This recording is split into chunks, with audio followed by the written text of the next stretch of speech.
Hey again, everyone. Welcome back to another episode of Discussions of Darkness. This week, I would like to make good on a little promise that I made a while ago and share one of my personal stories of failure as a storyteller. Because while the story is sort of fun to tell now and it has its funny aspects, I feel there are important lessons that storytellers of all stripes could learn from this, whether or not you're planning on getting into a Werewolf the Forsaken game.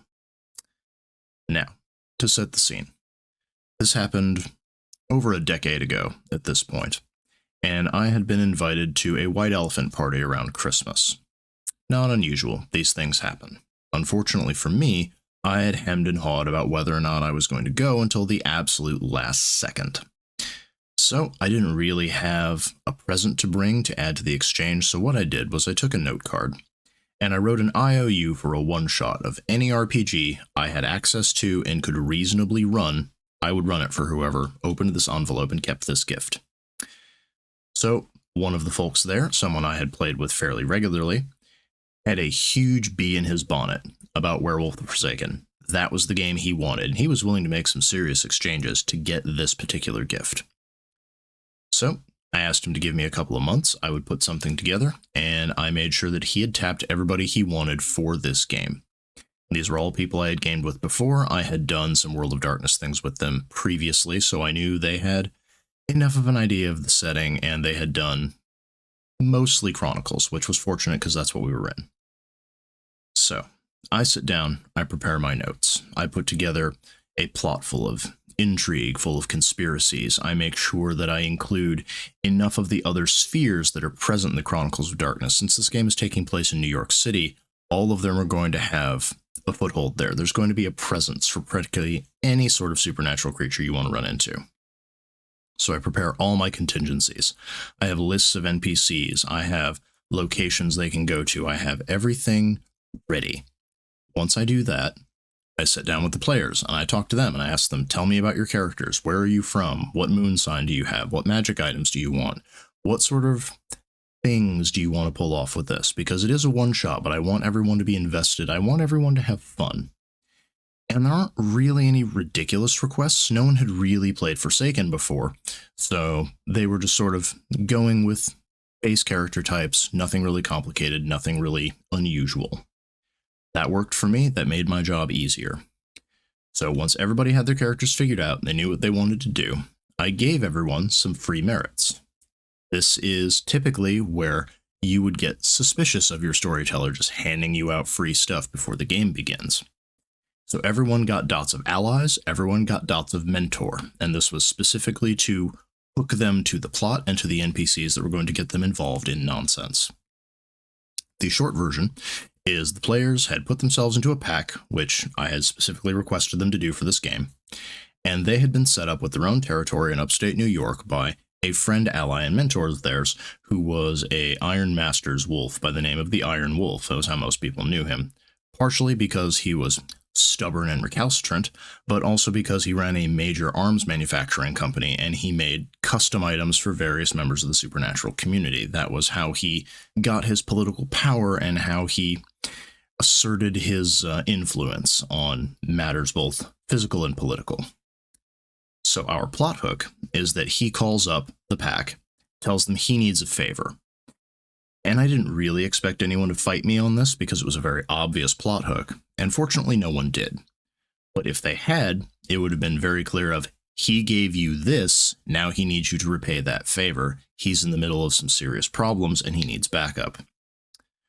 So our players come down to New York City, and they get the whole treatment as the spirits are becoming more corrupt, as all of the weirdness that's lurking on the corners, all of the things you can spy down alleys if you're sharp-eyed enough and if you know what you're looking for. And one of them even had a merit that allowed them to peer into the supernatural world, and they saw there was a giant roiling hole over the island of Manhattan, which might explain why there was shenanigans going on. But they finally get to their allies' place of business, and we introduce the rest of the pack, because rather than just giving everyone the same ally and mentor, I had mixed things up a bit. Of everyone had a different ally and a different mentor, depending on their skill set, so each one had a different tie to a different member of the pack. And that was something that I specifically wanted to do to change things up and make everyone feel that they were being paid personal attention to. But they get shown upstairs, they talk to the big boss himself. The issue he's running into is there was supposed to be a meeting between some members of his pack and a local vampire lord, a very old Dark Ages warlord, who they had a tentative peace agreement with. Neither side really liked each other, but they had, well, bigger problems to deal with than one another. And when he had sent 2 members of his pack to this meeting, he claimed they'd never come back. According to Mr. Thorson, neither of them had even shown up. This was causing a fractious thing to show up in their relationship, to say the least. Under normal circumstances, the Iron Wolf would have dealt with this himself using his own people. But as players could see just glancing out the window at that horrible thing happening in the spirit world, everyone was on high alert and they had bigger problems to deal with at the moment, so this was not something they had personnel to spare for. However, our pack, as smaller individuals who are more boots on the ground, could obviously investigate this, they could find the answers, and they could get back to him with what they found. So that was their task. Find out what had happened to these 2 members of his pack, and report back. That's all the input they were given. They were given dossiers on individuals, they were given access to any of the information they might want, they were given an NPC guide to the city who could help them find the locations and get around. But once they were given their assignment, there's some, go forth, figure out how you want to do this. And I thought I had prepared every possible route one might go. I figured I had prepared extra vampires, I had prepared extra werewolves, I had prepared all sorts of other creatures for them to talk to or interact with, all sorts of other places for them to go. But the players sort of froze at this. They weren't sure what to do. And everyone looked to their pack leader, the fellow who had requested the game, who had the most system knowledge, and who everyone felt sort of comfortable putting him as, the head of this operation. But we found out throughout this game, and this will be a recurring theme, he was not very good at making decisions under pressure. So, what was eventually settled on was to go to the warehouse where the meeting was supposed to have taken place and sniff around, see if they could find any evidence. A perfectly logical thing to do, and I had prepared for that as well. So, I took everybody there, and I laid out this whole warehouse for them. It was very obviously guarded by several ghouls. It had a stink about it that made it clear this is where vampires did their business. And they're going around trying to figure out some way to get in. They think maybe we can sneak in through the spirit realm, and they run into some ghoulish-looking protections. And rather than risking interacting with those, they just decide we'll bluff our way in. That goes about as well as you'd think it would for a group that had no face. So they get let in because a bunch of random ghouls know better than to mess with a pack of werewolves. But as soon as they're inside, they hear the entire warehouse get locked up behind them. So it's very clear they have been found out. On the other hand, they're right where they wanted to be. So rather than waste time trying to escape or starting unnecessary fights, they start sniffing around. And for all the failures they made on their social checks, they made astonishing successes on their investigation checks. And through some really high successes, they find themselves a secret door. Down through the secret door, what they see is what looks like an old Prohibition-era smuggler's run of just tunnels going down throughout huge parts of the city. And just as they discover this, they hear several SUVs full of men pull up outside, and since most of them still have their scent active, they get sweat, fear, body odor, and a lot of gun oil. They probably could have survived that fight. None of the ghouls were packing silver. But they seem to forget they were a pack of werewolves, so they all fled down into the tunnels. When they get down there, they hear from above they're not being followed. Yeah. These ghouls didn't get where they are by taking stupid risks. They are not sliding down a ladder into a dark tunnel with a pack of werewolves. So they shut the door after saying, we'll catch them up on the other side, and they lock it in place. Now, our pack could have just waited and then slammed up through that door. There was very little stopping them. But they chose to follow the blood trail they found down in the tunnels. Another wise precaution, especially since the blood definitely smells like other werewolves. And a taint of something else. They're not sure what. So they follow the trail, and as they're following the trail, they see stamped along the wall the sigil of the vampire lord in question, marking out that this is in fact his turf. But as the tunnel goes on, his symbol deviates in one direction, and the blood trail goes in another. Intrigued, they follow where the blood trail goes, rather than going to question the vampire, because what's to be gained by that? We have evidence right in front of us. As they keep following the blood trail, they find a scene of a massacre. There is just ash and bone everywhere, along with a severed arm, which definitely belongs to a werewolf, or at least did at one point in time.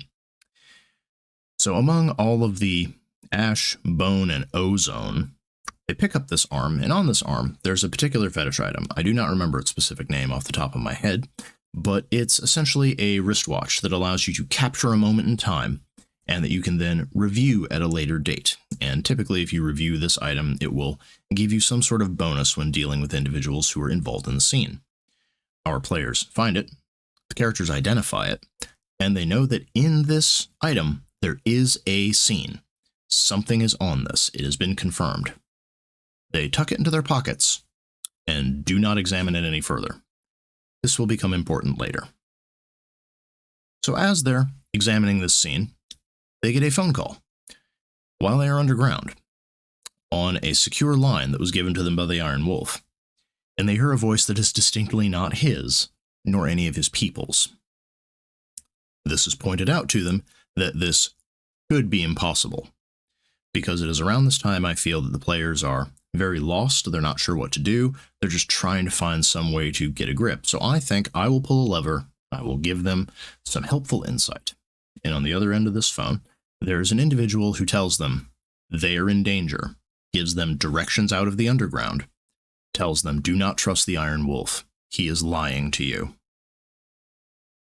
All right, that is an interesting bit of conspiracy, but our players decide they'd rather follow this new clue that just dropped in their lap. So they follow the directions, they go through a vault door, as was indicated they should, and they find themselves in an abandoned train station. An abandoned train station that the mysterious voice on the phone explicitly told them, do not tarry, get out of there as quick as you can, that place is dangerous. They tarry, and as they are tarrying, they meet a giant. A giant who is deeply annoyed that they have found themselves in the place that he lives after he just killed what looks like 9 to 10 vampires the other day. Because Prometheans in their own lair are not to be trifled with. And I put this character here mostly because I really love Promethean and because I wanted to have it clear that you are in a major metropolitan area. There is all sorts of supernatural shenanigans going on here.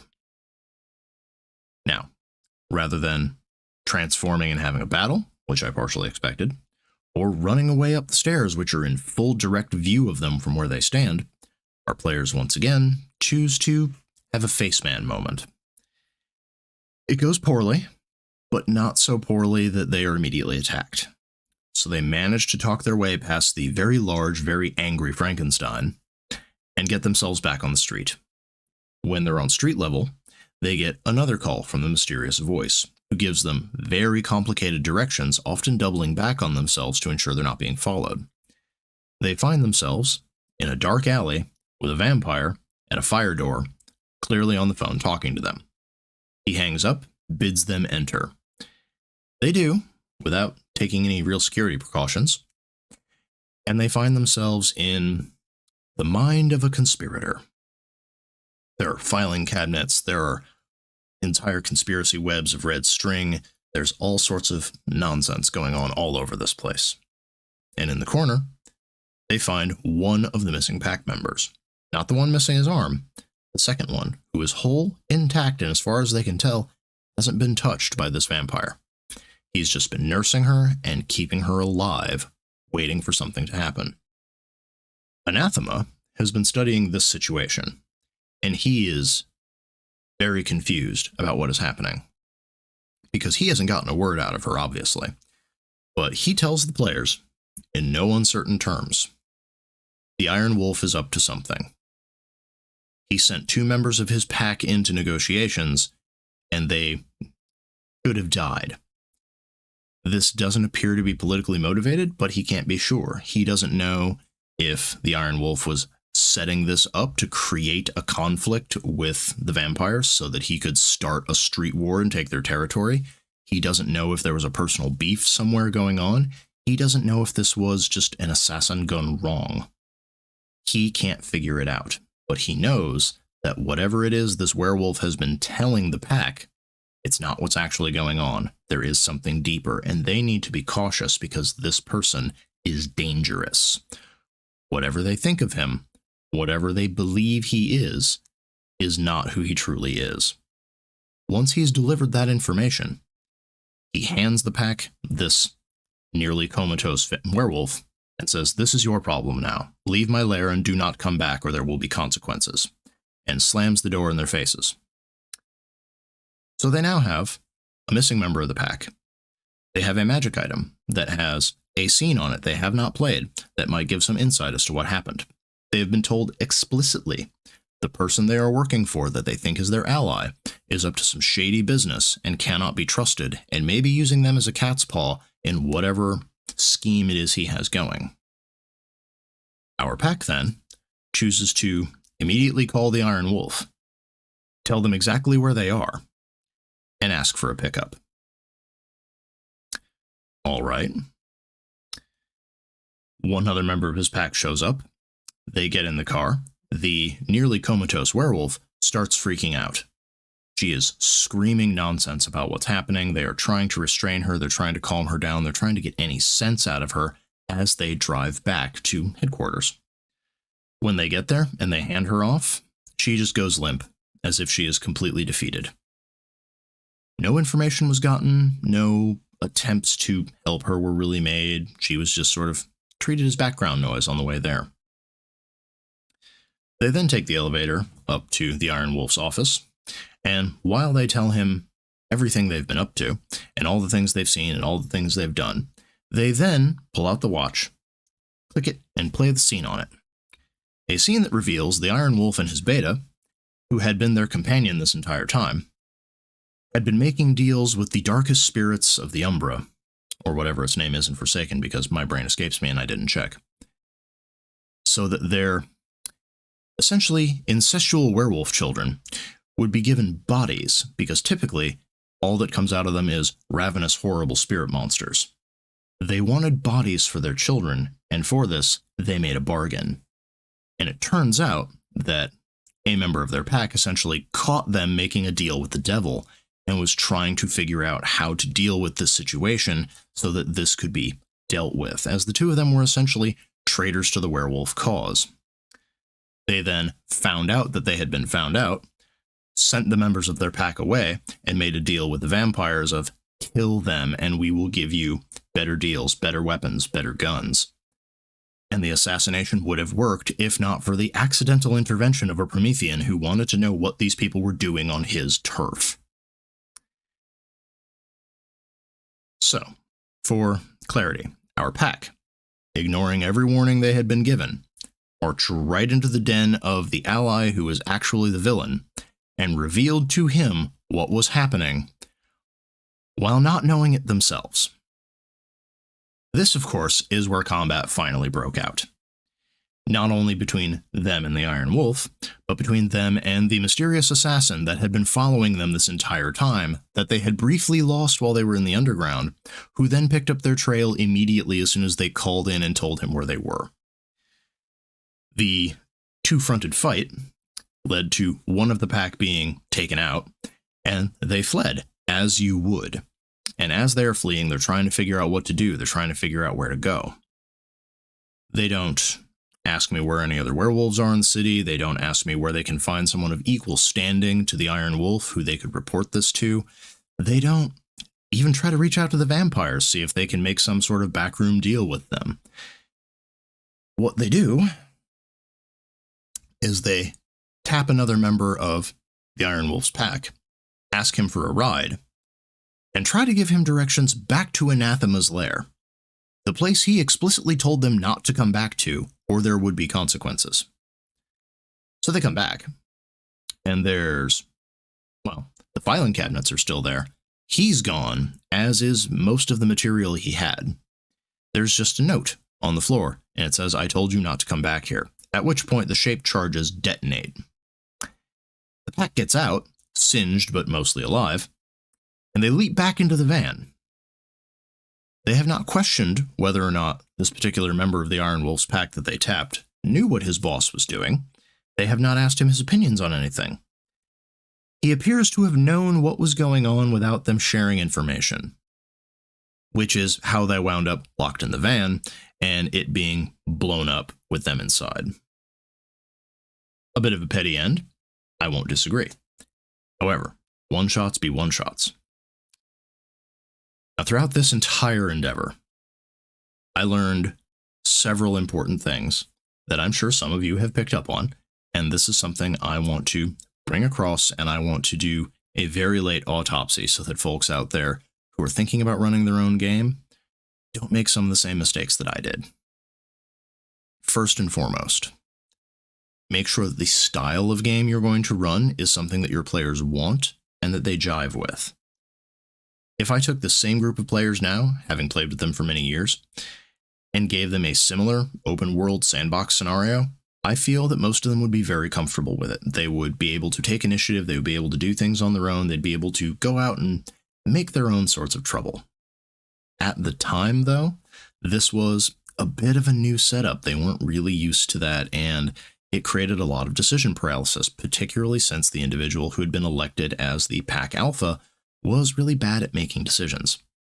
And this is where we get to the next bit of game knowledge and game mastery does not necessarily translate to being a good leader, to being able to go out and make decisions, good or bad, and to accept the responsibility thereof. It's important that in-game roles are not necessarily equated with out-of-game knowledge. It just so happens that most of the time the person who is most into the setting, most into the game, can make those decisions, but it's important to remember that not everyone who thinks that they're really good at being the pack alpha should have that position. And players should be encouraged to talk it over, to see who wants to take what roles, to figure out where they're really comfortable, rather than just making assumptions and going for it. And had this been a longer running game, I would have suggested someone challenge him for leadership after this debacle. Third, make sure that you and your players are on the same page regarding tone and the kind of world they're going to be involved in. I started to realize as we were going that conspiracies and dark backroom deals and betrayals and all of the awful things that come with a Chronicles of Darkness game may not quite have been what everyone was geared toward. They were, in my opinion, I'm not going to put words in their mouth, but it seemed from a storyteller perspective that they had more been geared for a straight-up 1v1 fight of werewolves versus anti-werewolf threat. And so having to hunt down answers, discover conspiracies, figure out who the actual villain was a thing that they were having some trouble with, particularly since it seemed that mysteries were not something many of them were used to playing through. But also, they didn't seem to grasp that loyalty was not ironclad, that an NPC who was first introduced to them as being their friend or being an ally might just be using them, might actually be a terrible person, even when an NPC straight up told them that's what they were. And lastly, and I mentioned this, I did not leave the details out of my own bad behavior as a storyteller. Don't blow up your characters, no matter how annoying they're being, no matter how obtuse you feel the players are being. It's usually bad form to just click a red button and blow them up when you run out of patience. I will not say that it was out of character for the scene. I will not say that it was something that they couldn't have seen coming or shouldn't have seen coming after they'd been betrayed 3 or 4 major times in the past half hour. But it is one of those things of actions should have consequences, and if this had not been a one-shot, this would have been completely unacceptable behavior. As it was just bad behavior on my part. But make sure that the consequences your players earn make sense and that they deserve what they get. And typically, just being wrong-headed or going off in the wrong direction or missing clues or ignoring things that you give them as a storyteller is not enough for that to happen. Or at the very least, they should be given a chance to detect what is happening. Because if you just start dropping rocks from the sky, they can feel like they're just being punished for things. When you don't want them to have that feeling. You want them to feel like whatever ending they got, good or bad, they earned it through their own decisions, rather than because they didn't happen to check to make sure that unnamed NPC number 7 was actually a hidden assassin from the enemies. All of that said, what are some of the worst games you've ever run? What are some of the major lessons you walked away with that you have tried to remember since that time? And what's something funny that you think has happened when your players just were whooshing whatever you were giving them? They just were not picking up what you were laying down, no matter how heavily you slapped them with a fish. I want to know. I know I'm not the only storyteller who's made these kinds of mistakes, and I'm curious as to what sort of issues have happened at your tables. So leave that in the comments below. As always, if you have a particular game you want to see me talk about, or if you have a particular corner of the World of Darkness or the Chronicles of Darkness you want to see covered on this show, please let me know. And, well, that's it for this week, so till next time, happy gaming, everyone. Thank you for staying to the end of this episode of Discussions of Darkness. If you enjoyed it, please consider liking the video and sharing it on your own social media to help boost the signal. And if you'd like to help us keep the show and channel going, don't forget to hit that subscribe button as well. If you have any questions about the topic I covered today, or if you have something you'd like to see covered in a future episode, make sure to leave it in the comments below. Lastly, please check out the link in the video description to browse all of my World and Chronicles of Darkness supplements from Ezekiel Games. So far, we've covered Changeling the Lost, Vampire the Masquerade, Mage the Awakening, and Geist the Sin Eaters, in addition to a handful of general supplements that will be useful for any game set in the World or Chronicles of Darkness settings. Thank you in advance for your support. You're the ones who help us keep the lights on, so we don't fade into the shadows.